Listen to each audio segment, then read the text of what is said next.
It has been an amazing season so far in the USHL, and it's only going to get even better as we approach Thanksgiving.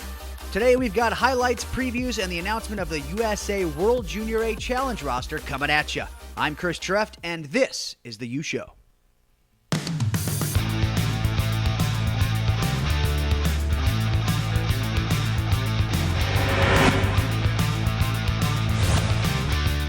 This week, USA Hockey announced the roster for the 2019 Junior A Challenge. The World Junior A Challenge is in its 14th year, and the United States is set to compete for the 13th time. The entire roster and staff of Team USA this year is made up solely of members of the USHL. 9 different USHL teams are represented on the roster, led by the Chicago Steel with 4, while Cedar Rapids, Tri-City, and Waterloo have 3. 20 of the 21 players are currently committed to NCAA Division I programs. This year's event will be held December 7th through the 15th in Dawson Creek, British Columbia. The USA is one of 5 teams in the competition alongside Canada East, Canada West, the Czech Republic, and Russia. The United States is attempting to win the World Junior A Challenge title in back-to-back years for just the 3rd time.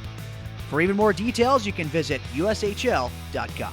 Last week saw a ton of great action, but this Sioux City-Chicago game had a little bit of everything. Chicago entered the game on a 4-game winning streak, but it was the home side that got on the board first. Ray Christie completed the Musketeers' rush with a nice toe drag to the backhand move for the lone goal of period number 1. Matthew Desay-Fowl netted a power play tally near the end of the second period to knot the game at 1 for Chicago. Just over 2 minutes later, Ian Malcolmson scored this excellent goal to send the two teams to the second intermission, with Sioux City leading by 1. Sioux City goaltender Ethan Heider was under siege in the third, with the Steel desperately trying to tie the game. He held Chicago at bay until Tyler Carpenter had the puck redirect off him into the net on the man advantage to tie the game once again. With just 20 seconds to go in regulation, the Steel had a golden chance to win the game before Heider made this remarkable pad stop. The 4th round pick by Nashville in last year's NHL draft was not done yet, as he saved the game once again with another marvelous stop, this time in OT with the glove. Heider's heroics were short-lived, as Sam Colangelo took advantage of a Musketeer miscue and scored on the breakaway with this nice move to give the Steel their 5th straight win and even more cushion on top of the Eastern Conference. It was a great effort from the Sioux City goaltender to get his team an important point against the East-leading Steel. As always, we saw some shifting around with the standings on another crazy week.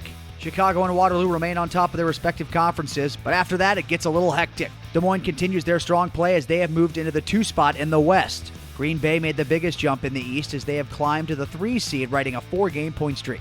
Cedar Rapids, also on a 4-game point streak themselves, is making some movement in a positive way as well in the East. The parity in the USHL continues to be strong as both conferences see close log jams from spot 7 to 1.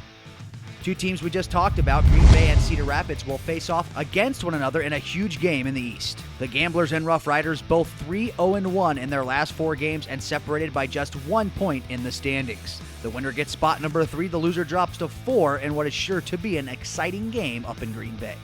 Another matchup to watch out for is the rematch between the Hawks and Saints. Waterloo ended Dubuque's lengthy point streak to start the year a short while ago on a penalty shot goal in the final 2 minutes of the game. The Saints are certainly looking for revenge this time, but the game is in Waterloo. You can watch this Battle of the Titans for free on HockeyTV.com. Well, there goes the final horn. I'm done for this episode, and I will see you all next week. I'm Chris Treff, and this was The U Show.